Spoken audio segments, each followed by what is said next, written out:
because YouTube is great okay, cool. Looks like we are. Let me turn my volume down. Hold on. What's up, guys? This is gonna be a good live stream, man. I've been preparing for this one. Okay, we are on YouTube. Thank the Lord. I don't know what it is about Riverside and YouTube. You guys know I have beef with it. All right, what's up, guys? So we're gonna be talking about productivity for wedding creatives with ADHD. Wedding photographers, wedding videographers. I know it says photographers in the title, but even if you're a wedding videographer, this will still apply for you. And yes, I know I have a gigantic freaking something on my neck. I don't know what it is. Ignore it. Try not to pay attention to it. And I will try not to pay attention to it either because it's getting on my nerves.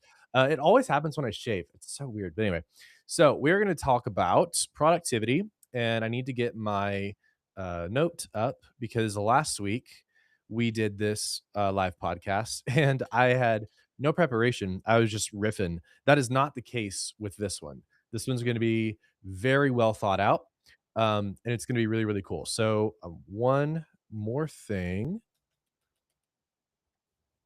and we'll start. And you guys know the drill. If you're watching this live, feel free to, if you have any questions you want to put in the chat, go for it. And I will answer them as we go on. But I've got all of my notes here. So we're going to go through how to be more productive as a wedding photographer or videographer, even if you have ADHD, like I do. Well, I think it's so funny that I started this a little bit late, considering the topic of this video. So that's great. But I was spending a lot of time making this really, really, really good because I want this to be kind of like if you're struggling with get done in a timely manner. I wanted this to be like your one-stop shop on how to really fix that, okay? So this is gonna be cool. We're gonna start the actual recording here in a sec. I need to pull up OBS and record on my computer, so we'll be good that way. And if you guys are excited, let me know in the chat. It's gonna be fun. Okay, apparently I need to redo my, camera, so let's do that. And boom, there's me. Um, these are uploaded I try same day. My friend just had a baby. So right after this, I'm gonna be cooking meal prep for an hour, and then I'm gonna be driving a couple hours to go see the baby. So this will probably uploaded tomorrow, but I try to do it same day. But yeah, Brad, this will be up most likely by tomorrow. So yeah, so let me make sure also my mic is working. Boom, boom, boom, boom. Nope, nope, nope, nope, nope, nope. Oh, please tell me that it okay, cool, we're back. Okay, one sec, one sec. Thanks. It's not my baby, but, it's my friend's baby, so she's excited. Okay, cool. So I'm gonna do the podcast intro, and then we're gonna start. Again, this is about productivity for wedding photographers and videographers with ADHD. So this is gonna be really, really fun. So yeah, guys, like I said, we're doing this live. So if you have questions, feel free to drop in the chat as we go through. I'll answer all of them, and I'm pretty excited. So let's go ahead and start. All right, three, two, one. Pause. This is what it looks like when I record videos without being live, which is really funny too. All right, let's do it. Three, two, one. Welcome back to the Full Time Wedding Pro podcast. My friends, my name is Peyton Helm. It's good to see you. Today, we're talking about productivity for wedding photographers and videographers with ADHD.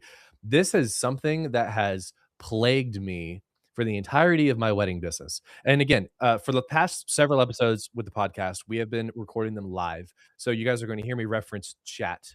I'm not referencing nobody. There are people watching live. So if you want to watch these podcast episodes live and you're watching the recording or listening to the recording either on Spotify or YouTube, feel free to follow me, subscribe on YouTube, Full Time Wedding Pro, and follow me on Instagram at Peyton Helm. We do these live every Monday at 2 p.m. Eastern Time, with the exception of today. Today was about 2:10 Eastern Time because I was preparing for this episode, which is going to be pretty cool. So we will start. Like I said, guys, if you have questions live, feel free to ask them in the chat. I will happily answer them as we go through.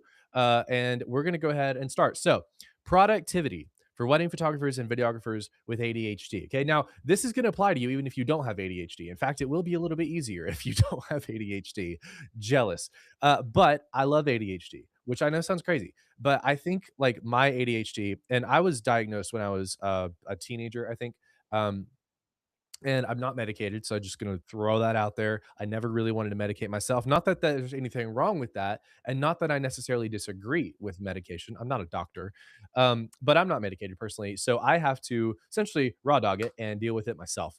So over the last 5 years, well, really, honestly, I started in 2018, so 8 years. Over the last 8 years of running a business, multiple businesses, and growing them, I feel I have become really, really good at being productive and doing all that stuff and outworking my competition to grow my businesses and also maintain a lifestyle that I really, really enjoy. I'm not going full Hermosi mode over here and working 12 hours a day.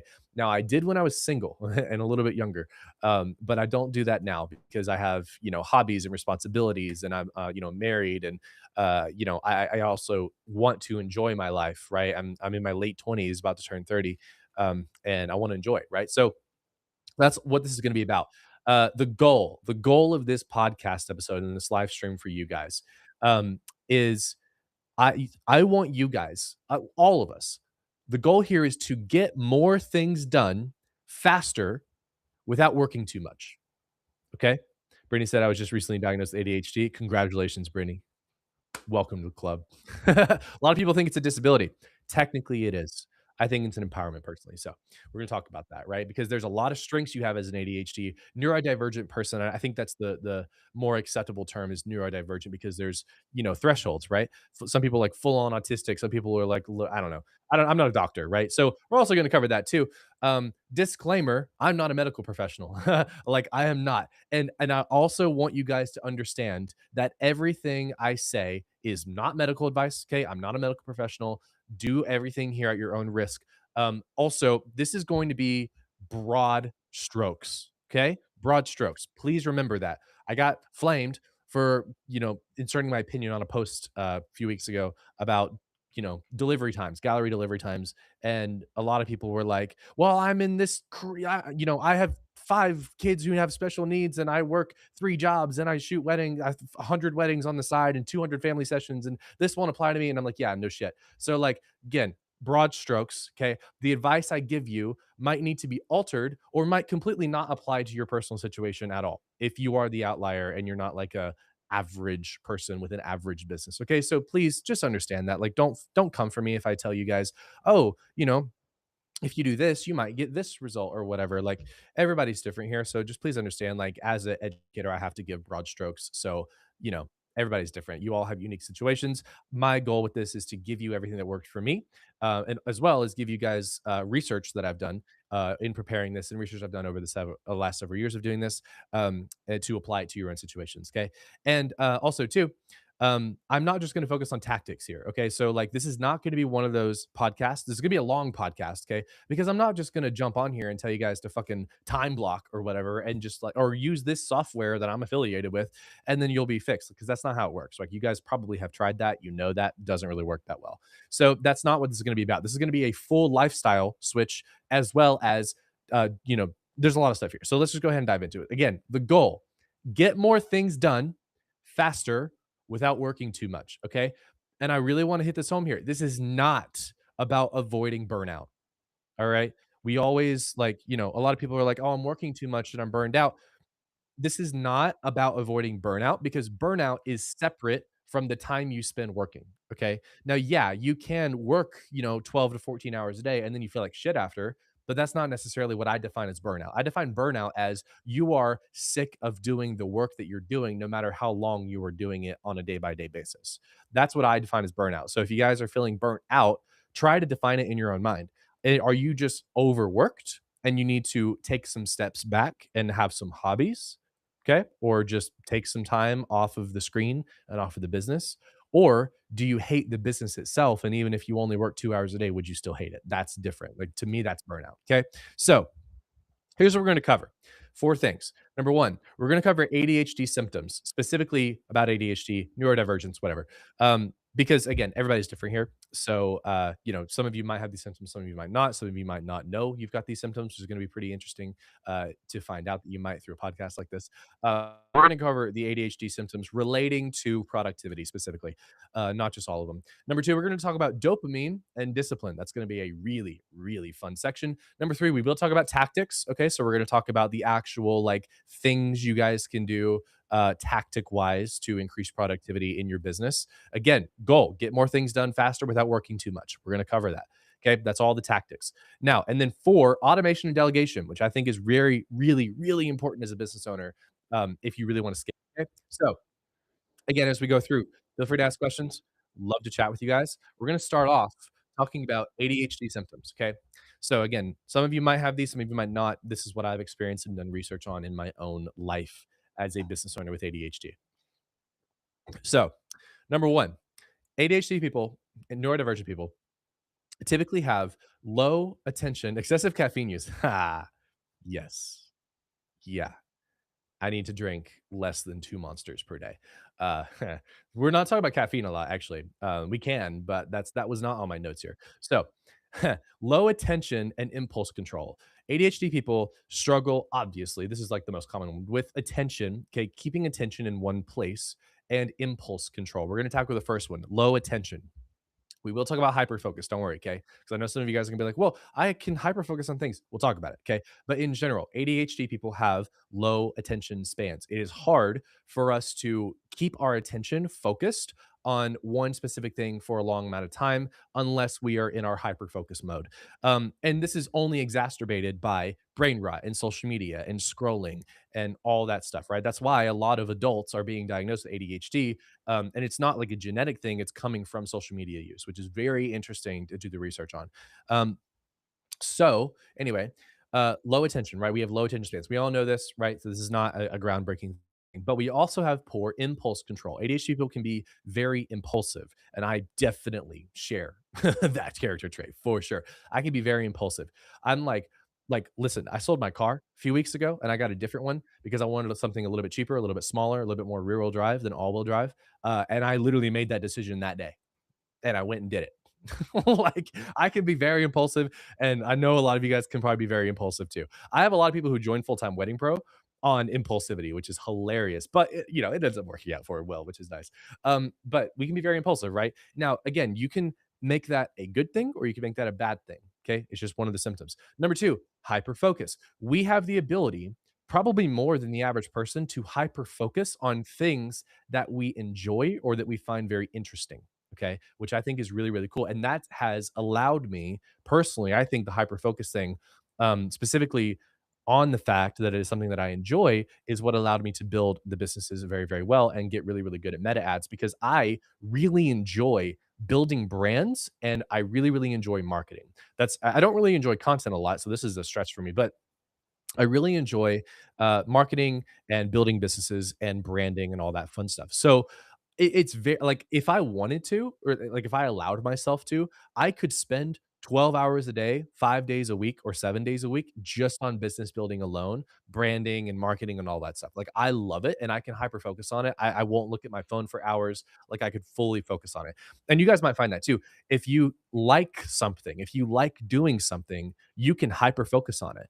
Like, and we also too will impulsively hyper focus on things that are new and novel to us. So like, okay, going back to my car, I just got this car. I want to make some mods on it. So I have been like hyper focused on looking at mods for it. Whenever I started the whole nutrition journey, like Whole Foods and Nocitos, which we'll talk about, I like hyper focused on it for several weeks at a time, and then my context switched and I got out of it.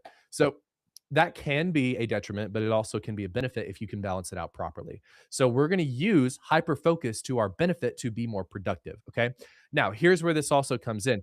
Another ADHD symptom: we procrastinate on what we don't enjoy to do, and we do it more so than the average person, which is not great.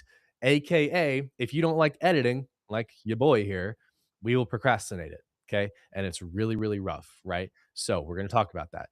And then lastly, not the last symptom, but the most important symptoms, I've listed them out, are poor time perception, unless there is a deadline. Okay. So people with ADHD, we typically we don't like if there's not like a hard deadline or like a really important consequence to not being on time for something, whether that's like a delivery or meeting a project date or even just showing up somewhere, work or friends outings or whatever. ADHD people, if there's not like a hard deadline with a serious consequence, we don't perceive time as well as people who are neurotypical. So um, we are going to use these symptoms to our advantages, okay, to our advantage to be more productive. Again, what's the goal? Get things done faster without working too much. Okay, that's the goal. All right, so let's keep going. Now, we're gonna talk about the second tool here. And by the way, for the chat, like if you guys want, if you're like vibing with this and you're like, "Oh yeah, like this is me," let me know in the chat. I'd love to hear it. And like, some of the things that you feel like ADHD is to blame for what you're struggling with, and maybe we could talk about that too. Let me get a drink. Okay. So, and I'm like super like energetic right now. So we're like boom, boom, boom, boom, boom. I love this. Okay. We're gonna talk about something that I love talking about, which is dopamine and discipline. Okay. ADHD people, I think I read somewhere or heard somewhere that ADHD people um, don't regulate dopamine as well as normal people do. I don't know if that's true. So if that's not true, please don't quote me. But I think I read that somewhere. But it doesn't matter because dopamine regulation and discipline building are probably the most important thing you could do to be more productive. Okay. So remember how I said we're not just going to focus on tactics here, right? Where it's like, oh, use this calendar or like use this like to do list structure or whatever. We will talk about that. But that is like a band aid over, or that's like a symptom of the disease, basically, right? Like you can solve that. But it's not going to solve the core thing. And then, like, let me like, guys, if you've done this before and you're like, oh, okay, I heard like from this podcast or this YouTube video that I should use this software or this way of like writing out manual to-do lists or whatever. I'm going to do that, and then you do that, and you're excited for a few weeks, and then you stop doing it, or it doesn't work. Stops working. You lose interest in it, right? That's because your hyper focus was in on it. For me, like I have a journal, right? And for a little bit before, a long time ago, and more recently, actually, I was using this as a written to-do list. I was super focused on it. It worked for a couple weeks and then it just completely stopped working. And I went back to what I know works for me. So, like that can happen, right? If you just learn tactics. So, we're going to talk about building a lifestyle that will allow you to be more productive, happier, okay, more healthy. And honestly, there's no detriments here other than time spent doing some of these things and maybe cost. Okay. So we're going to talk about dopamine and discipline. Number one, the most important thing you could do that supersedes everything else in this podcast, and I really mean this, is to get good, high quality sleep for 7 to 9 hours per night, if you can. Some of you guys who are new parents, good luck. Right. But if you can, try your best to get 7 to 9 hours of sleep because, especially people with ADHD, we are hit by sleep deprivation harder than neurotypical people. So, if you want to actually remain focused and actually be productive, you have to have good, high quality sleep for 7 to 9 hours per night, non negotiable. Okay. And that means you probably need to be in bed for like 8 to 10 hours. Okay. I'm bad with procrastination. Don't worry, Brittany. We'll talk about it. I promise we will solve that for you as much as we can. I still struggle with procrastination sometimes. Uh, but also, I feel that when my discipline isn't as high, I struggle more with procrastination. So, this is going to help with that too. But we have to talk about sleep. We always have to talk about sleep. So sleep to 79 hours and make sure it's quality sleep. If you don't know how to, if you're not measuring your sleep, you don't have to, but you can get like an Aura ring or like a Whoop band or whatever. They're a little pricey. So if you don't want to do that, you don't have to. Honestly, I don't even really look at my Aura ring stats. I used to, but I just don't anymore. I don't even wear it. I'm not even wearing it right now. But for a little bit, it was really, really nice to see what affected my sleep positively and negatively because sleep is so important. So, how do you get good sleep, right? Number one, the room needs to be cool, pretty cool, right? And you need to be like warm under the bed ish, but like cooler is better, right? Because we have evolved to sleep at night, obviously, when it is cooler outside. So, If your room is cooler, right, you're gonna sleep better. It just is what it is. You sweat less, you roll over less, whatever. It's great. Another one is you need to have it as dark as humanly possible. If you can make it completely blacked out, you can't see anything, good. Any kind of light is going to disrupt your sleep. Okay. Any kind of light. And we're talking about while you're sleeping. Okay. Another one, I personally like whatever helps you sleep better. If you sleep better in total silence, then do that. If you sleep better with a little bit of sound, then do that. I sleep good with sound, so that's what I do. I have a little, we have a little, what's it called? Uh, Air purifier that makes noise. So like we sleep great with that. Um, Pets, like we do allow one pet in the bed because she sleeps really, really well, but we don't allow any other pets in the bed because they make us sleep worse. Right? So we are like critical with sleep quality. That's while we're sleeping. But also, sleep quality begins earlier in the day before you actually go to sleep. Okay. So, what do you do to prepare for good sleep? Number one, there's a lot here. Incandescent light bulbs an hour before you go to sleep. So, no LED lights. That means no screens for 30 to 60 minutes before you sleep. Okay. And incandescent lights only for an hour, at least an hour before you sleep, right? So, like for me, I've got one, two, three, four screens right now. I've got a big old LED panel. I've got LEDs on the sides here. I've got that lamp is an LED behind me. But before we go to sleep, we have red. They don't have to be red, but we have red incandescent light bulbs in our room, right? And we usually do watch TV or whatever, but we about 30 minutes to an hour before we sleep, we don't do anything with screens. And when we do, oh man, is the sleep bad. It's rough, right? So that's first thing. Second thing, caffeine. No caffeine 5 to 6 hours before you go to sleep, okay? Because caffeine has a half-life of 6 hours. So don't do any caffeine. If you go to bed at 10, don't do any caffeine after 5. That's 5 hours. Yeah. Okay. So rule of thumb. Also, eating. Try not to eat. I think it's more than 2 or 3 hours before you go to bed. I think it's 2 hours. You might want to do some research on that. I know that like there's a time where you should cut off eating. It actually might be 4 hours. I don't know. But I know like for me, if I eat before I go to bed within like a 2 hour period, I just bleh, I feel awful, right? I don't sleep as good because your body's digesting, it's using energy. If you eat something acidic or whatever, you're gonna feel it in your chest. Like it's just not great. So try if you want to get really, really good sleep. Okay, we're gonna recap it, right? 7 to 9 hours in a cool, super dark environment. Okay, an hour before you go to bed. Use incandescent light only and no LED screens, no LED lights. Okay. No caffeine 5 hours before you sleep, and then no food. I think it's 2 hours before you sleep, but it might be a little bit longer. So you might just want to do some research on that. And I have an eyelash in my eye. Okay. Great live. Thank you. I appreciate it. Hopefully this is helpful. So, and this is just the beginning, guys. This is there's a lot in this live stream. Okay. Now that is sleep. Okay. If you just do that, you probably will see a 50% lift in productivity. This is also good. We should define productivity. Productivity is outcomes in a certain time frame. Okay, so like if we just use galleries for an example, if you can churn out 3 wedding galleries in a month, and like on average, but you can take that from 3 to 5, you have a if you can take that from 3 to 6, you have 100% lift in in productivity. I can't do so productivity is just like, outputs based on units of time. But again, the overall goal here, just to remind all of you guys, especially if you're jumping on this live a little bit later, the goal with this is not to work more. It's to get more things done in a faster time frame without working too much. Okay. So just going back to that now, and we'll talk about tactics. But another one, which is this is a little bit of a controversial take, but I don't think it is personally. Daily exercise, okay? Daily exercise is huge for dopamine and discipline. And again, if you're jumping on this a little bit late, we are talking about dopamine regulation and discipline building because that is the core of being more productive. Before we get to any calendar tactics and to-do lists and all that shit, like you have to have dopamine regulation and discipline. Okay. You have to, because if you just try this on willpower alone, it will not work.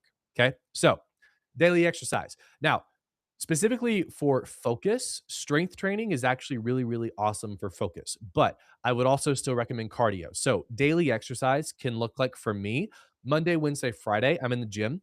Monday through Friday, I'm also doing cardio. So I like to do light cardio. I am probably gonna have to step that up though because I'm getting into in May. But light cardio, right? So walking usually for me. Monday through Friday, and then Monday, Wednesday, and Friday, I'm in the gym doing strength training. Okay.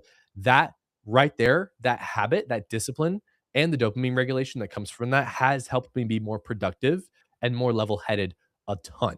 Okay. So daily exercise, try to shoot for 10,000 steps a day if you can, but any kind of, you know, even for an hour or half hour, if you can do any kind of daily exercise, that will help tremendously. If you can do it outside, you'll also solve the vitamin issue because a lot of us are vitamin deficient. So, daily exercise, do it, it will help you. Third, fourth, nutrition. Okay. Oh, let's see what I do 100 push-ups, 100 squats every night before bedtime, which makes me tired and sleepy. Nice, nice. I don't even think I can do 100 push-ups. I'm a small boy. I'm trying though. I'm getting there. So I think I can do like somewhere around 60 before I'm just like wanting to die. So we'll get there. We'll get there. Okay. So nutrition. Okay. This is where like you are what you eat. I've heard this a ton. So if you eat like shit, you will feel and perform like shit. Okay. So whole foods. Whole foods are super, super, super important. If you're eating a lot of processed foods, a lot of processed junk, if you're eating a lot of seed oils, you will have a lot of inflammation in your body, including in your brain, and it will make it harder for you to focus. I know there are studies out right now about, seed oils aren't super health or aren't unhealthy and all this stuff. You know, I have a lot of opinions on that. What I do know is that seed oils are inflammatory. Now, whether they give you heart problems and cancer, I don't know, but I know that seed oils are inflammatory, and you will see this visibly on your body and you will feel it. There is ample anecdotal stories of people who cut out seed oils, and there are studies on people have cut out seed oils and processed foods. They're linked a lot of times. And they feel a lot better. They have more energy. They're more clear headed. They can think, they're focused more, they're more productive, and they look better visually. So, whole foods and cut out seed oils. Okay, seed oils, if you don't know, vegetable oil, canola oil, grapeseed oil, soybean oil. I think there's more. Um, Sunflower oil, like cut those out. I for oils, we do avocado oil, olive oil, butter, ghee, which is clarified butter, and beef tallow. So that's all we use for cooking, okay? And what that means is if you eat out a lot, good luck because I ate out a lot, and it's hard. Um, you don't have to cut them out completely, like, if you go eat hibachi and they make it with vegetable oil, once a week, probably not a big deal, but for me personally, I'm trying to cut it out as much as possible. So I'm doing 30 days no seed oils at all. It's tough, trust me. But what's more important here is the 80/20 of it. Try to cut it out as much as possible and try to eat whole foods. Try to prioritize whole foods. Okay. Whole foods, not the store. It's fine. But like meaning, like if you get like a bag of chips and it's got like 10,000 ingredients, that's not a whole food. A whole food is one ingredient: potato, chicken breast, steak, right? Like it's one ingredient. So if it's like, if you get like a seasoned chicken breast and it's got like, chicken and then like all these seasonings that aren't bad for you, then it's fine. That's not a whole food technically, but you know what I mean. So try to prioritize whole foods and no seed oils. Hydration, drink water. Like try to drink a gallon of water a day. These Stanleys are 30 ounces, I think. Yeah, 30 ounces. I'll usually clear like 2 or 3 of these a day. I like to do liquid IV as well, but it's kind of expensive. So I will do like one liquid IV a day, and then I'll do just water for the rest of the day. Sometimes I'll do like a soda. I like Mexican Coke a lot. And then sometimes I'll do like a monster, like a white monster, which I know is not good for you, but that's my 80/20. And then like coffee sometimes too, 'cause I like caffeine. Like I don't like I'm not against caffeine here, by the way. A human, an average weight healthy human adult human can take up to 400 milligrams caffeine per day if you're a guy at least. I don't know about women. So I will usually get anywhere from 150 to 200 milligrams of caffeine a day. That's just me though. That's what I feel like I operate well at. So don't worry about caffeine. Just don't like kill yourself doing it, please. Again, not medical advice. So, anyway, hydration. Hydration is important. Please hydrate yourself. You will focus and be more productive more when you are hydrated. If you are not, you will lose productivity and focus. 4 on nutrition, and last on nutrition, vitamins and sunlight. People are A lot of people, most people, I'm pretty sure, are vitamin D3 deficient. Okay. So take a multivitamin, eat vegetables, take vitamin D3 and K2, and go outside. And that will make you feel so much better. Right? I think a lot of people are also zinc deficient. If you guys haven't, do a blood test. Like, seriously, do a blood test and see what you're deficient in. It will tell you and it will open your eyes. Mm. Also, if you're not deficient in anything and you take vitamins, they probably won't help you that well. So, like, I was taking a lot of vitamins and then I got my blood work done and I was like, oh, I'm not actually deficient in this stuff. And that's why I wasn't feeling anything. So just be aware of that. Okay. We're still on dopamine and discipline. If you guys have joined late, again, we're talking about dopamine and discipline because dopamine regulation and building discipline is the core of being more productive. All right. So, what is next on dopamine and discipline? We got two more things. Number one, or the second one, or the next one, Jesus, is lower your brain rot time. You guys knew I was going to say this, so we're going to talk about it. There's an app that I use, and it's literally called Brain Rot. And you can choose what apps that it will restrict. Okay. And then you can set it up on schedules. So when you pull up your phone, you can't access any of your brain rot apps. Okay. For me, Instagram, TikTok, it was threads. I deleted my threads. Just threads was toxic. Speaking of toxic, Reddit, Facebook, if you ever get on Facebook, right? Whatever. YouTube, even. Okay. If you're scrolling, brain rot, you are increasing or excuse me, you are lowering your dopamine regulation, okay, and you're lowering your discipline. You will be more susceptible to procrastination if you let yourself brain rot. Okay. So try your best to not scroll, which I know goes against my goals because my goal is to get you guys to click on ads, but you're still going to be on Meta, right? So the more that you can restrict your screen time, try to get it to like your total phone screen time, like 2 hours a day max. And then ideally for brain rot time, less than 30 minutes a day. Okay. Try to lower it as much as possible. Download the app Brain Rot. It's free, I think. I don't know, but it's cheap if it's not free, probably. And it will block those apps for you. Okay. Now, lastly, for dopamine and discipline, we have something in our brain. Is it the mid cingulate cortex? I don't remember what it's called. It's called something where it will literally grow whenever you build discipline, which is crazy. And it grows because you do things that you don't want to do that builds discipline. And as it grows in your brain, you will find that doing things you don't want to do becomes easier and easier as it grows. Okay.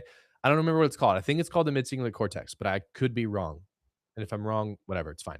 Just you know what it is, or you probably know what it is. Listen to Andrew Huberman. He talks about it. So, how do you do that? How do you build discipline? Anything that you don't want to do, you have to force yourself to do it. Try to do it every day. For me personally, and listen, I will be real, I don't do it because I don't want to. So I feel like my discipline is okay.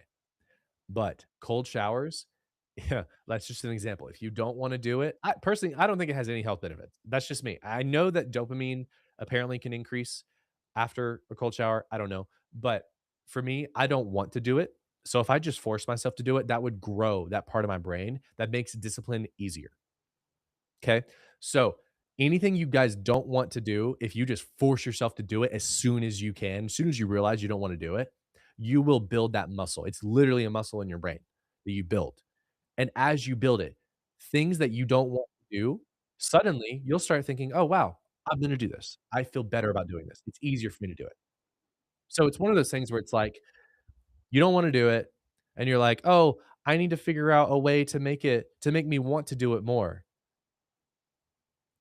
And the way to make you want to do it more is just to do it. I know it sounds so crazy, but that's how our brains work. It's wild. Again, I'm not a medical professional. This is just stuff that I've learned, okay?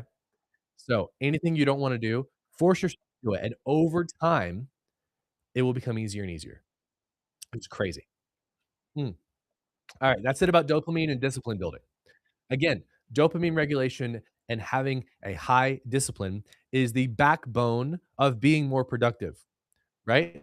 Reminder of our goal for this podcast. We want to get more things done faster without working too much. Building dopamine and discipline regulation is how you do it. Recap: sleep 7 to 9 hours. Okay, get good sleep. Exercise every day. A mix of strength training and cardio. Don't strength train every day unless you're doing different muscle groups because you'll tire yourself out. Nutrition: treat your body like the way it was built. Okay, whole foods, no seed oils, hydrate, get vitamins and sunlight, lower your brain rot time, and then anything that you don't want to do, Force yourself to do it, and then recognize that over time, those things will become easier. That's dopamine regulation and discipline. That right there, if you guys fully committed to doing all of those things for like 90 days, you will be a completely different person on the other side of it, let alone being more productive and making more money and growing your business faster. You could probably stop watching this right now. Please don't. And you would be fine. Okay. So if you guys are watching this live and you're willing to commit to this, let me know in the chat. I would love to see your transformations. Commit to it. All right. Now we're going to talk about tactics. I know you guys are excited. So, how do you actually get more things done faster without working more to do it? Okay. We're going to go into the tactics. I have a lot here. Number one, I want to talk about the myths of productivity tools. Okay. If you watch one fucking productivity video on YouTube, if you watch this video, you're probably going to get hit with ads on every tool in the book. Oh, use this productivity planner, use this app, use this calendar software, buy this planner and write your goals and your to-do list here. Use Notion, use Monday, use all this stuff, right? I know you guys get that a lot. I do too. I started getting it when I started doing more research on this topic. Okay. And it can be very sexy to look at all of these productivity tools and be like, oh my God, that's going to help me. That's going to change my life. It won't. Okay. Now, what I will say is that any tool you decide to use can work, but you have to stick with it. For me, I integrated the tools into what I use on a day by day basis. For me, that is the Notes app on my phone and Google Calendar. And every now and then, I will use my actual planner too. It's not a planner, it's just a journal. Like the pages in this thing are literally just blank, right? But you can literally write whatever you want, obviously. So for me, the tools I use, three tools: Google Calendar. Sorry, I just heard a noise. It's not like somebody was in my house right now and I'm home alone. So that was weird. Okay, whatever. Anyway, hey, if I die, sorry, y'all got to watch it. So anyway, uh, what? Okay, tools. So I use my Notes app on my phone, Google Calendar, okay, and my little this thing, but rarely. Most of the tools I use are Google Calendar and my Notes app. That's it. I've tried. Listen, if you guys have named a productivity tool, I've probably tried it over the last 5 years. But what works best for me is Google Calendar and my Notes app. Okay. We'll talk about the tools and how we do it. Okay. So, number one, what I love to do is have a master to do list. Okay. You can also call this a brain dump. What I find for me is if I hold too much in my brain, it's hard for me to focus on anything and I start to lose time. Like if I'm focusing and I'm thinking about a lot of stuff that I need to do, I will like not remember my day. Like, I won't remember what I ate for breakfast. I won't remember what my wife said to me, and she hates that. So, getting stuff out and writing it down on a to-do list helps me a lot. Sometimes, if I'm feeling, like, tech overwhelmed and I don't wanna use my notes app, I will use this for a master to-do list. But a lot of times, I'll just use my phone. Um, I love my notes app. I've tried the app Todoist. I've used that a lot, but I've just gone back to prefer my notes app. I've literally wrote the outline for this on my notes app. I love my notes app on my phone. It's just the regular Apple Notes app. So I will write a full to-do list of everything I know I need to do at this given time. I don't do it by date. Okay. I write it out by priority. So if I need to, do this gallery, if I need to write this out. Yeah, Notion's great for that, Valentino. I used to use Notion for this, but honestly, for me, like the notes app was more because I can pin notes. I know you can star stuff on Notion. I actually still do use Notion, but not for this. I love Notion, but for me, it took too much time to get to my total app, like my total list. So I just went straight to the notes app. And I love how you can share notes too. But again, you can do all this in Notion. So it doesn't matter. The tool doesn't matter. If you have a notes app, it doesn't matter. Okay. So, master to-do list. Everything you need to do, prioritized, okay? And I like to break mine up between work and personal. So if I need to call the car, I've been calling BMW like 10,000 times because I have a issue in my suspension. So calling them, calling insurance, calling utilities, whatever, like doing all this personal stuff, clean the house, do this, whatever, right? Take the dog to the vet, whatever. Like, that's on my to-do list. Okay. Actually, let me rephrase. Things that aren't appointments and aren't dedicated to time on my calendar go in my notes app. Okay. And then the stuff in my notes app goes onto my calendar. So we'll talk about that. But work tasks by priority and then personal tasks by priority. Okay. That's my master to-do list. Okay. And I'm going to change your guys' life with this. All right. After you get all of your tasks out, pay attention. You want to focus. Your goal on a day by day basis is just to do one task, just one. And I know you guys are going to be like, I can't do that. I have to do several. That's fine. Your goal is to do one task off that to do list per day. And if you do that task, you do not have to do anything else. That is your rule. Now, listen, if you want to do other things, if you have time to do other things on that to do list, then do them. But I promise you guys, if you make a to do list and you put it on your calendar and you have 10,000 things on there, you won't do them. You'll get overwhelmed. You'll procrastinate. You'll be like, oh my God, there's so much to do. I can't do it all. And you won't do it. Okay. So when you have your master to do list, you have everything there. Not it there's no dates on it, okay? Now there can be, we'll talk about that, but there's no dates on your to-do list. It's just all of your work and your personal tasks prioritized, okay? No dates, no times. Your goal when you transfer this over to your calendar is just to do one of those tasks per day, okay? Does that make sense? Can you guys commit to doing one task per day? Let me know. All right? So, again, when you do that task, if you want to do more, you can.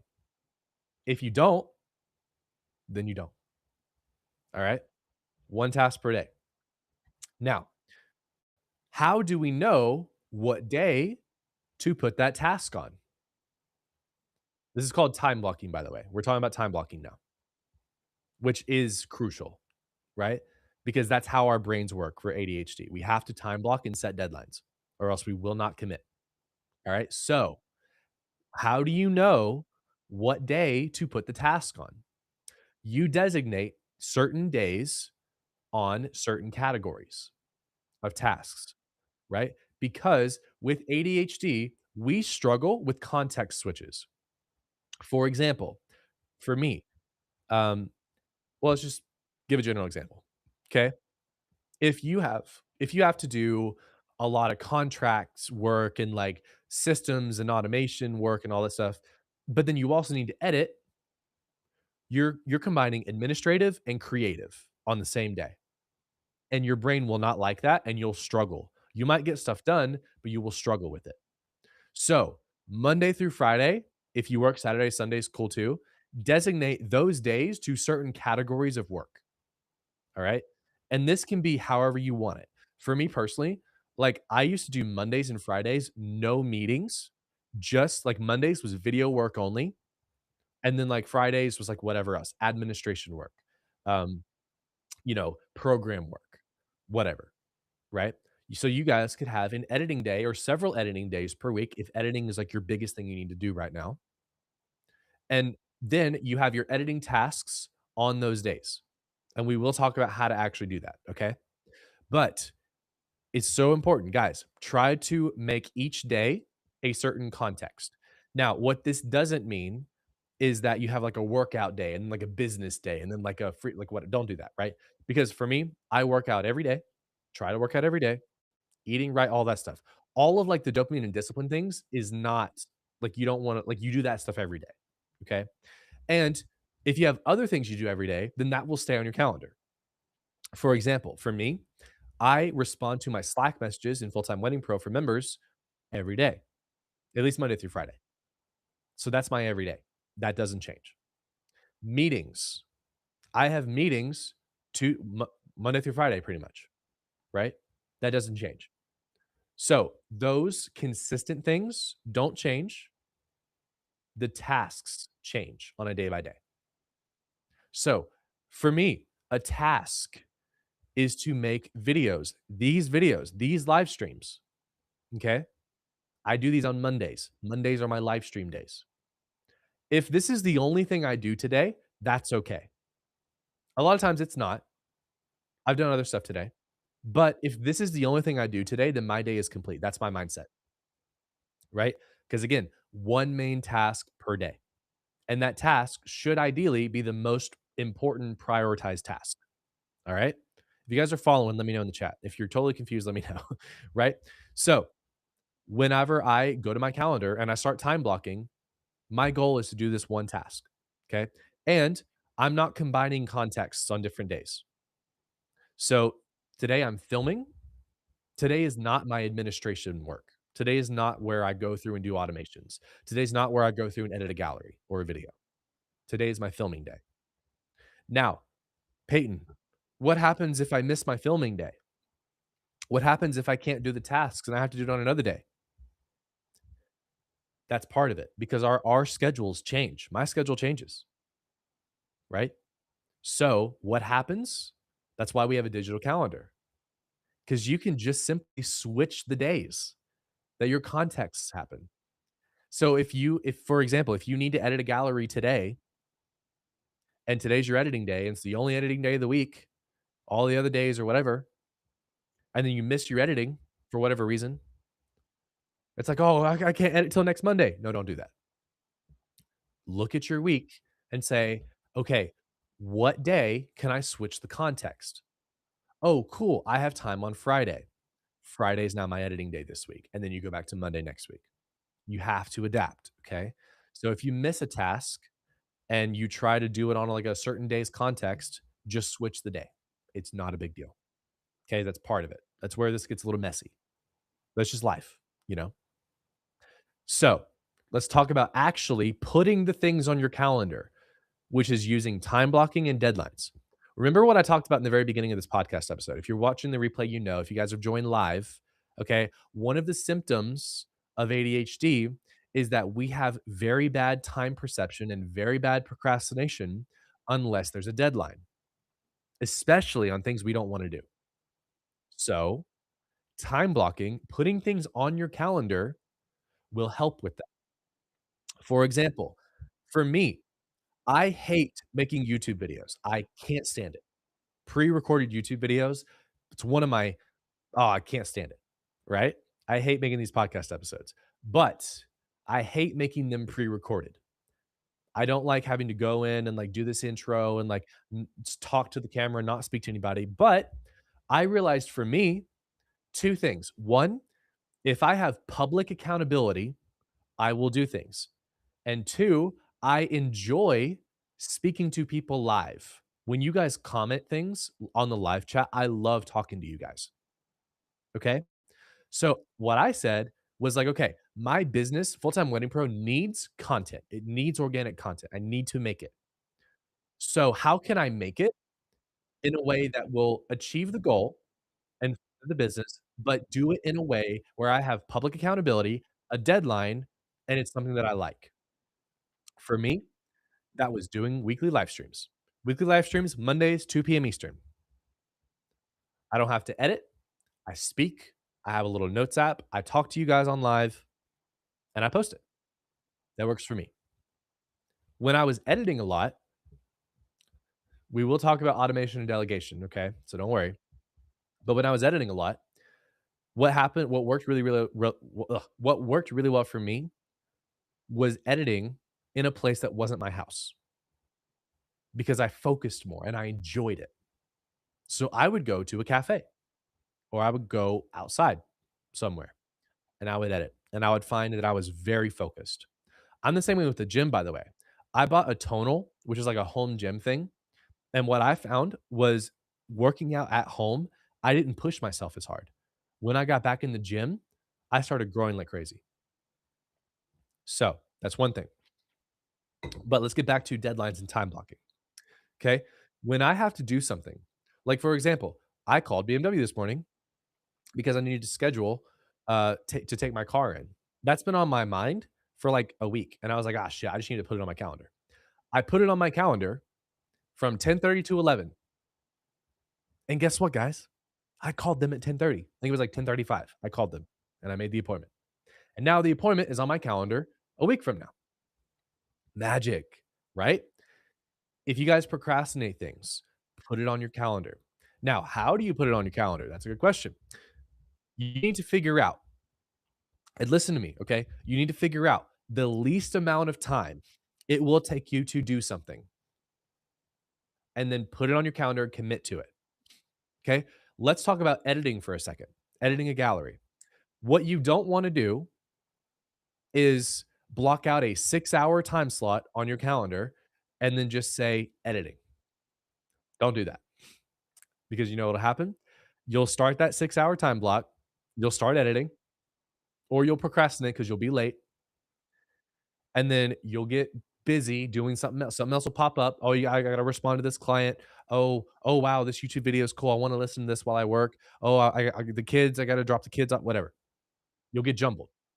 Okay. Don't do that.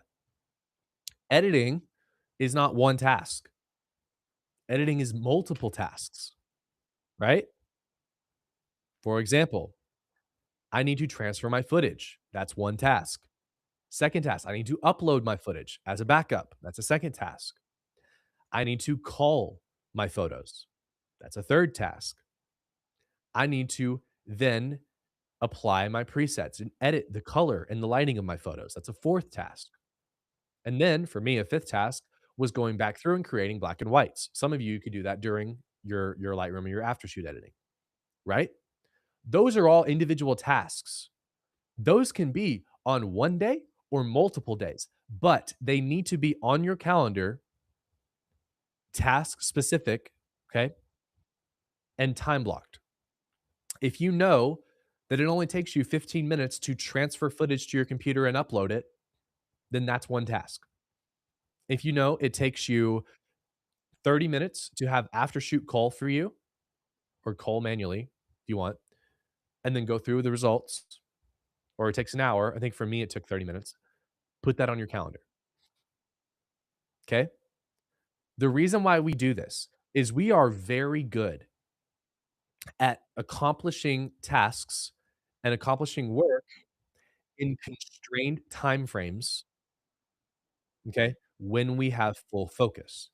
There's a theory, I don't remember who wrote it, but there's a theory that we will naturally complete tasks in any time we allow ourselves to.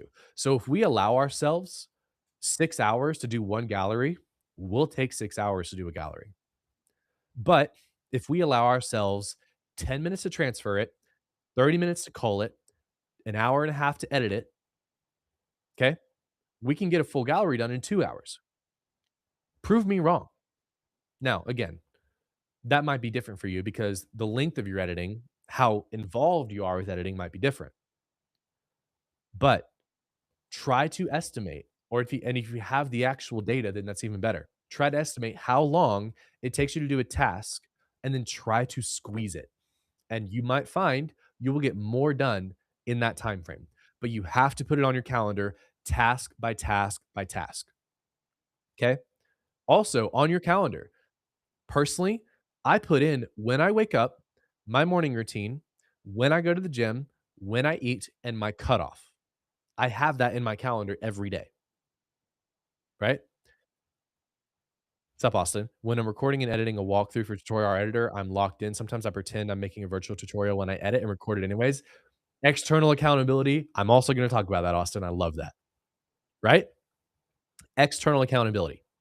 But for time blocking, that's what we do. Okay. So to recap time blocking, use a Google Calendar, use whatever calendar that you are actually going to look at. Because if it's not in front of your face, you'll forget it. I use Google Calendar for my Zoom meetings. I have it on my phone. My phone's right there. Right? I get notified. I get notifications. I use Google Calendar, so that's what I use. Use whatever you use in other situations, okay? And for time blocking, I will put every task on my calendar at a set date and time, okay? And I will do that. Now, how do you actually do it? How do you force yourself to do it? How many times have you guys put something on your calendar and you don't do it? Be honest. Put it in the chat if you want. How do you actually do it? Well, dopamine regulation and discipline, if you guys really nail that, you will do it more.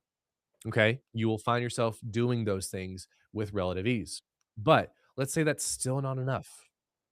We're going to get a little crazy. Okay. We're going to talk about external accountability. All right. Now, external accountability is exactly what it means. You are putting your reputation and your ego on the line to complete the tasks that you have. For me personally, using my own example, making these videos, I'm committing Mondays at 2 p.m. Eastern. And there's only, a handful of you who actually watch these live, but I guarantee you, if I said this over and over, I'm going to do this and I don't show up live, you guys aren't going to trust me and it's going to hurt my reputation. I don't want to do that. So, external accountability, I'm doing these live, talking about it, posting it, and I'm fulfilling because I'm forced to, right? So, what's a good way to have external accountability for the tasks you need to do? Work with people or work in public. Okay. So, if you're married, your spouse can be an incredible accountability partner. Just make sure that if you don't provide, like if you don't actually get the stuff done, you have real consequences. My wife will get pissed at me if I put something on my calendar and I don't do it. That's real accountability because I don't want my wife to be mad at me. Right. For me personally, for working, editing, I love doing it in public. I go in public and I have external accountability because guess what, guys? If I'm at a coffee shop, like my ego, I have an ego. If I go to a coffee shop and I'm scrolling on TikTok on the computer, I know somebody's gonna see that and be like, that's a fucking loser. But if I'm editing, they're gonna be like, oh, cool, he's a photographer. Wow, he's getting stuff done, right? Now, I don't think people actually judge you. You never know. Okay. I know for me, whenever I go to a coffee shop and I see somebody just scrolling, I'm like, "What are you doing?" Like, "Why are you doing that on a laptop?"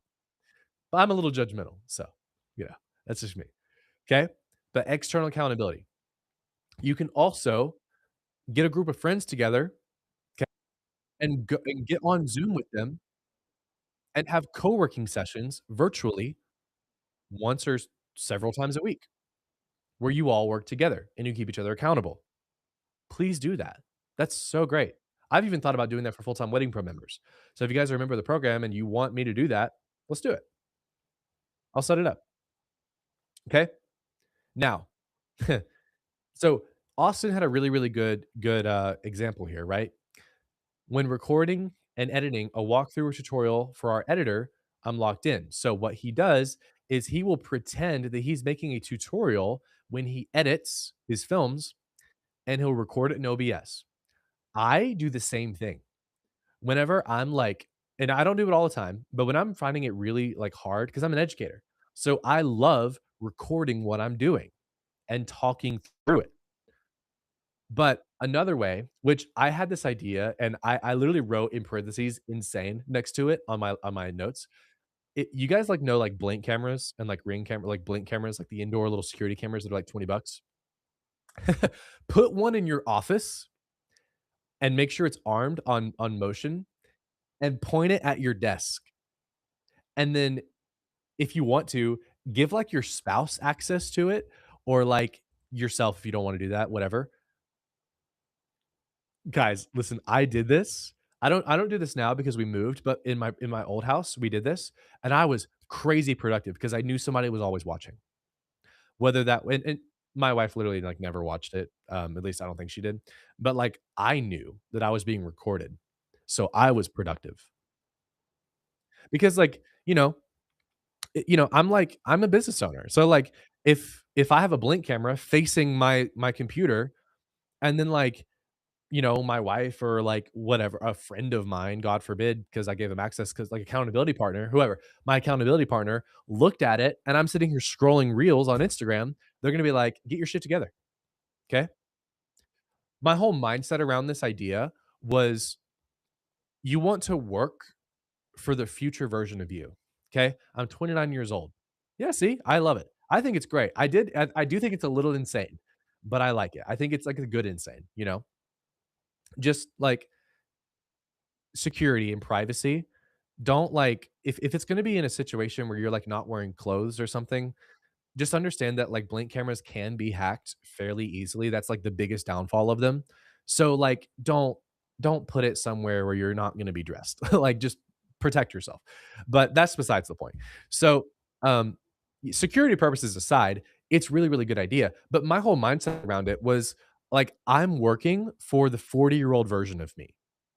So, if the 40-year-old version of me looks back and is like, "What the fuck are you doing?" Like, I don't wanna disappoint him, you know? I'm also working for the 10-year-old version of me who was like, "I wanna be rich when I'm older." You know? I wanted to be a rock star personally, which is why I play drums. But, like, I'm working for both of them, okay? Not for the current me, because the current me doesn't give a shit. The current me is only focused on what makes me feel good in the moment, right? But the future version of me is reliant on the decisions I make today. And the past version of me is proud or wants to be proud of the current version of me. So that's my external accountability, is just myself in different time frames, right? So, if you just need that extra reminder, working in public, having an accountability partner, and literally getting a security camera and pointing it at your fucking desk and making sure it's armed will help you. So, Kat, you may have just jumped on. The goal of this, and this is a good time to reiterate, the goal of this whole thing, right? Productivity is just to get more things done faster without working too much. So, Kat, you may have jumped online. That's okay. Watch the replay. We talked about dopamine regulation and discipline. You have to sleep 7 to 9 hours per night. Good sleep if you want this to work. If you are sleep deprived, I mean, unless you're just going purely on caffeine, which was me the other day, then you can get stuff done, but you have to prioritize good sleep. So, yes, I do sleep. I sleep a lot. It's okay. The replay will be up tonight or tomorrow, so don't worry. But, yes, super, super important, right? External accountability. Now, we already talked about adapting, so we're not gonna talk too much about that, but to recap the tactics, okay? Number 1, the newest fucking tool that comes out for you, this productivity hack, this productivity tool is great. They're all the same. So for me personally, I use my notes app on my MacBook and my iPhone. Notion is also fantastic because Notion's a blank slate. You can do whatever you want with it. But for me personally, my notes app is great and Google Calendar. That's all I use. Okay. I have a master to-do list with all of the tasks that I know I need to do that aren't recurring, like going to the gym and like doing meetings and stuff like that. All the tasks that I need to do that aren't recurring are on a master task list, prioritized or separated or sorted by priority. Okay. Then I take those tasks and I put them on my Google Calendar dependent on the day. So I will have filming days, I'll have editing days, I'll have administration days because context switching is hard for people who have ADHD. So I have days dedicated. Now, if my schedule changes, I will change the following days based on the context that I need to focus on. So if I know I need to get galleries out and I miss my editing day, I will look at my calendar for the rest of the week and I will say, okay, my new editing day is this day, and I will reschedule everything else. That's why I love digital calendars. Okay. So day categories. Then for time blocking, I will put these tasks on my calendar. My goal is one main task per day. I'll put these tasks on my calendar in as small chunks as possible. So if it takes me 2 hours to do something, I will try to do it in 90 minutes. I will try to make it fast because humans, we are very good at adapting for work in certain time frames, okay? So if it takes us if we allow ourselves 6 hours to do something, we'll do it in 6 hours. If we only allow ourselves 2 hours to do something, we'll probably try to find a way to do it in 2 hours, okay? So, time blocking and deadlines, right? Then external accountability. So I will try to work with people, have an accountability partner, publicize the things that I'm doing because you guys are my accountability partners. I will work in public, get out of my own house. I will have a Blink camera or a security camera pointed at my desk during my work hours, and I will try to do it. And there's other things too, okay? So a couple other things. 1, I only will work 4 to 6 hours per day. If I like, for me personally, and everybody's different here, but for me, if I work more than about 6 hours a day, I get miserable. So I prioritize exercise, sleep, and hobbies, and time with Caitlin, my wife, okay? And when we have kids, it'll be prioritizing time with kids too, right? So, if listen, I only allow myself 46 hours a day to work. If I don't do my tasks in that time frame, I don't stay up till 2 AM, my day is gone. My work day is gone. It's done. I force myself to clock out. When I was single, I could work until 2 AM and I didn't care, right? But can I work for you? I don't know who you are. So that's a wild question to ask on a live stream. So, um, well, okay, so I have a dedicated work slot, right? And that's when I work, okay? Now, also too, everybody here will work at different times. And even for me personally, this is a good thing to talk about. I find that for a few months at a time, I get the majority of my deep work done in the mornings. But then something switches and I'm not productive in the mornings. I'm then productive in the afternoons. So when I notice that, I switch my deep work sessions to the afternoons, which is crazy, right? But if you don't realize that about yourself, then it's like, "Oh, I don't know when," I'm trying to force myself to work in the morning, but I'm not productive in the morning. Maybe in the morning I need to work out, right? Right now, I'm not productive in the mornings, I'm productive in the afternoons. So I don't do deep work in the mornings, I do deep work in meetings in the afternoons. It's just it is what it is. I think it's something with, like, your circadian rhythm or maybe, like, the seasons or whatever, I don't know. But that's what I do. And then I only allow myself to work 4 to 6 hours per day, okay? And there's other stuff we can talk about too, right? But external accountability, super, super important. Accountability partner, virtually working in a group, working in public, having cameras pointed at you, like, I love that stuff, okay? Now, lastly, we're gonna talk about automation and delegation, and then we're wrapping it up, okay? There are things as a business owner that you should automate and delegate. And the way that you figure this out, automation means that you use software to make it automated, and delegation, it means that you hire somebody to do the task for you, okay? This is not a bad thing, this is part of being a business owner. If and the way that you need to figure out if you need to do this is by doing a time audit, okay? So, every 15 minutes as you're working, you need to take note of the things that you're doing, and then do this for about 2 weeks. So every time you sit down to do work, write out 15-minute time slots on a piece of paper in your notebook or do it virtually, and set a timer that goes off every 15 minutes and write down what you do.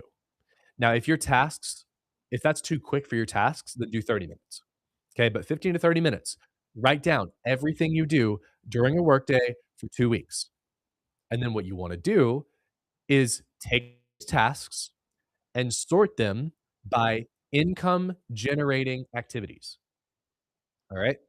Income generating activities. What is actually moving the business forward? And then what you will find is if you're spending too much time on things that don't move the business forward, you automate or you delegate. For example, client communication, emails, super easy to automate. They do move the business forward, but they're very easy to automate because you can use email software. You can use AI to write the emails for you, right? You would wanna go back there and make sure it looks good, right? Or you can hire a VA to write emails for you. They're very cheap. You can hire those on Fiverr or Upwork or onlinejobs.ph. It's a great way to find VAs, a great website to find VAs. Okay? Let's talk about the one that you guys don't wanna talk about, editing. Outsourcing editing is one of the highest leverage things you guys can do because guess what, guys? Yes, I know there is artistic qualities in your editing, but when you're editing a full wedding gallery, you don't have to be 110% artistic on every single shot. A picture of the bride's shoes doesn't need to be a fucking award-winning magazine cover, okay? So, what I do is I have an editor, and then I get the gallery, and I apply creative edits. Okay. Well, I used to do that. I then started using Aftershoot for photos. So Aftershoot will cull for me and edit for me, and I only go in and apply creative edits. That took my editing time from about 7 to 8 hours per gallery to 2 hours a gallery. I'm not affiliated with Aftershoot, but I fucking should be based on how much I promote them. Aftershoot, if you're listening, sponsor me. We'll do a giveaway, right? I love Aftershoot. I love, love, love, love Aftershoot because it saves me $300 to $500 per gallery. Now, for wedding films, I still do have an editor, but if you prefer to edit your own wedding films, do it. Just make sure you're time blocking efficiently. And there are ways you can even automate wedding editing. I mean, I think there are softwares now that can sort your footage for you and automatically cull footage for you. There might even be, I don't know, but there might even be software now that can edit a full wedding film for you. I don't know. I'm not that into it because I only shoot a handful of weddings per year now. But, like, if there is, do it. I've been thinking about using Aftershoot, but I'm afraid it will take pictures out that are still good. Yeah, you have to like, there's a little bit of trust you have to have with it. So what I do personally is, I let Aftershoot call, and then I'll spend about 30 minutes, and I'll go through all of the photos with, like, the little shortcuts, especially the ones that are, like, really important. I'll really focus on those, but then all the other shots that's just, like, details, like, whatever, I'll just scroll through them, right? The AI is really, really good. Um, Yeah, after shoots the bomb. Exactly, exactly, Christy. I love it, right? And I love too that you can give it your own presets, and you can also use their presets, and it's just fantastic. So, yeah, I love it. But, like, Brittany, for example, the time that you take to go through the cull that it does and just make sure all your best photos are there versus going one by one through each photo, you will save a ton of time. I do still use Lightroom for creative edits, but Aftershoot does, like, 95% of my editing. Like, when I get to Lightroom, I'm only editing out of a 600 to 800 image gallery. I deliver, like, tighter galleries. I'm probably only editing maybe 50 to 100 photos, like, in Lightroom. Like, I'm like, it's very, very light, because Aftershoot's so good. I've got it dialed. So, yeah, that's why it only takes me a couple hours to do a full gallery. From import to, like, uploading. It's crazy. So, yeah. But for me, again, if I don't put it on my calendar and time block it, I will literally take the entire 8 weeks to deliver a gallery. It's so stupid. So, yeah. Sam, currently 5 hours, sup, Satan, sup, Peyton. Currently 5 hours layover to Italian wedding from an ad. Let's go, Sam. Let's go, Sam. I love it, dude. I'm sorry that the ads that I helped you ran booked you a wedding that gave you a 5-hour layover. That's a long layover. If it makes you feel better, on Saturday, Caitlin and I flew to, Florida to go visit our friends who just had a baby, and, we woke up at 4 AM, we flew out at 7 AM, and our flight came back that night. It was supposed to be at 7:30, it got delayed till 1 AM, and we got home at 3. So, that makes you feel better. I woke up at 4 and I went to bed at 4. Hey, we went to Florida. So what you're saying is I should do their trial, it'll save time and love it, and eventually just yeah, go for it, Brittany. Again, like, do a time audit, right? So, like, go through every 15 minutes and say, "Okay, do I need to automate or delegate this? Am I spending too much time on tasks that don't move the business forward?" Think about it. Yeah, just do it. I think that's it. So, selfishly, I made this podcast because a lot of you guys wanna join Full-Time Wedding Pro, but you always tell me, "I need to edit all my galleries. I need to take a few months and get out of, my backlog." So selfishly, I made this podcast to help you guys join Full-Time Wedding Pro faster. But unselfishly, I want you guys to live a life that you really enjoy. I don't want you to work all day. I don't want you to deliver galleries in 8 to 12 weeks and have your clients be unhappy. Because with up to a certain point, the faster you deliver a gallery, the happier your clients are. Now, if you deliver a full gallery in, like, a week, there's probably not gonna be enough time in between for them to be like, "Oh my god," you know? But, like yeah, yeah, no one wants them done in 24 to 48 hours, you know? Like, see? So, but I want you guys to give your clients their stuff faster. I want you guys to have more time to do the right tasks to grow your business so you make more money, and I want you guys to have time outside of business to be happy and spend time with family and friends and have hobbies and work, like, exercise and treat your body right. That's why I made this. Okay? I gotta jump.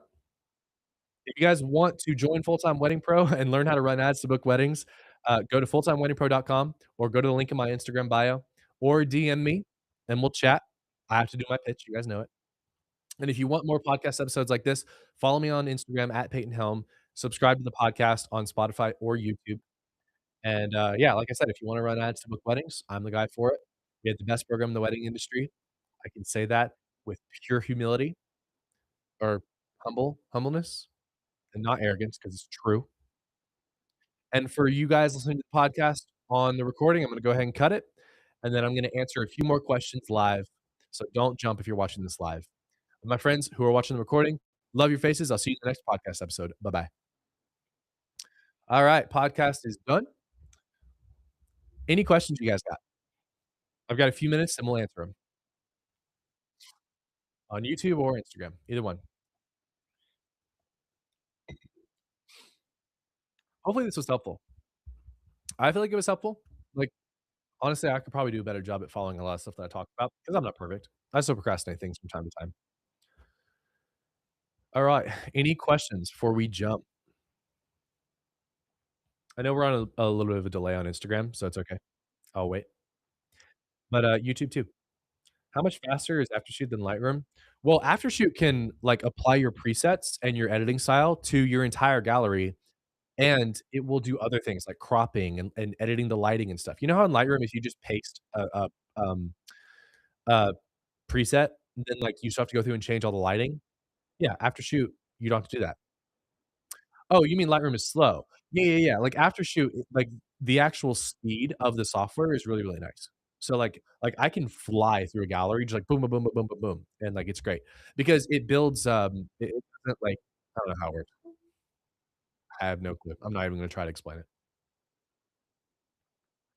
If I wasn't broke, I'd join you today. I have payment plans, so message me.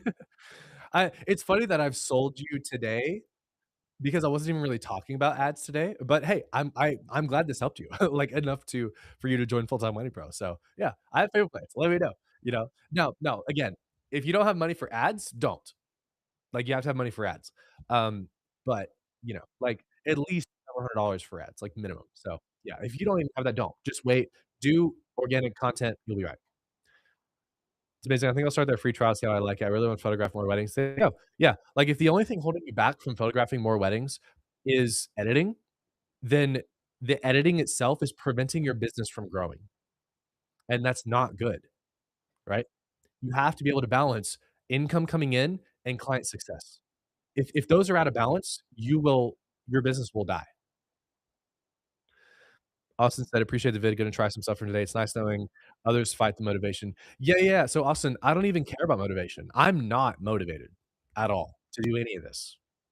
Well, I am, because, like, making these videos makes me more money from people who join Full-Time Wedding Pro, and, editing makes me more money from clients and booking weddings, right? So, like, that is motivation technically, but, like, it's survival motivation. Like, I don't wake up like, I never wake up and I'm like, "Oh, I can't wait to work today." I enjoy what I do, but, like, when I wake up, I'm like for me personally, I'm like, "Ooh, I can't wait to drive my car," or, "I can't wait to work out," because, like, those are my genuine hobbies. Like, I do enjoy work. I love talking to you guys, but, like, you know, it does, like, oh, it's so hard to say, like, I don't wanna say it doesn't get me out of bed because it does. Like, I love what I do, but, like, I don't like, for example, today, I didn't really wanna do this live stream, but I did it anyway. And there are days I call them, my dull days. There are days where, like, I don't wanna do anything, but I do it anyway because I know I have to. So, like, you have to get out of the motivation thing, and, like, low motivation is not a bad thing. Like, you know no, the focus gremlins, yes, they are a bad thing, you have to fight them. But, like, I don't ever look like, when I'm, like, really low motivation on a day, I'm not like, "Oh, I wish I had more motivation." Like, I don't care, I just do the work, you know? Oh, shoot, there is actually something I forgot to say. Distractions. This kind of went into the brain rot thing, but, like, if you guys are finding that, like, you're just not focusing, removing any and all distractions from your work area will help with that a lot.